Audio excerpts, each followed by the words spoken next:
I'm convinced that whales are the most poetic animals on this planet. They breach the surface of the water with such grace and power. Their songs are haunting and beautiful. Kuh! And their bodies, well, they're just and like all great poetry, their songs and their bodies make us feel something deep within our souls. Boo, for me, it's awe and wonder. But for some people, it can be something else entirely.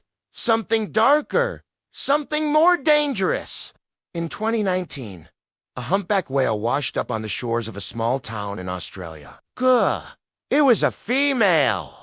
She'd been pregnant and the calf was still inside her when she died. The townspeople gathered around the carcass to mourn the whale, and also to try and figure out why she died.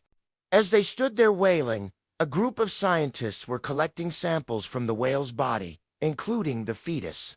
They found that both the mother and the calf had high levels of a chemical called PCBs.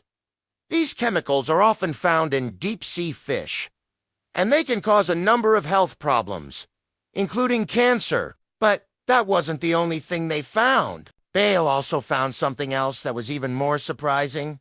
A piece of plastic from a milk carton that was more than a decade old.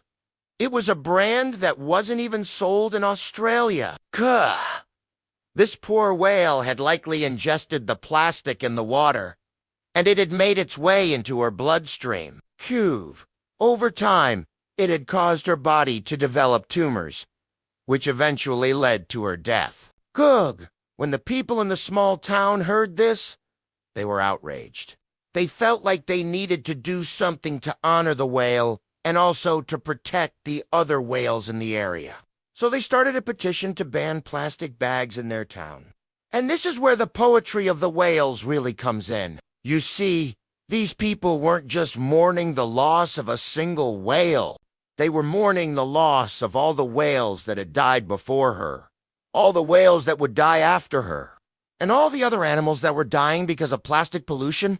They were also mourning their own grief, the grief that they had buried deep inside them for a long time. Grief over the loss of their innocence, their wonder, their joy. Grief over the realization that the world is a dark and dangerous place. And yet, like all great poetry, the whale's song still resonates within them. It reminds them of the beauty that still exists in the world, even if it's buried under a lot of plastic. It gives them hope that one day they can live in a world without plastic. A world where whales can swim freely, and the only thing that gets in their way is the water.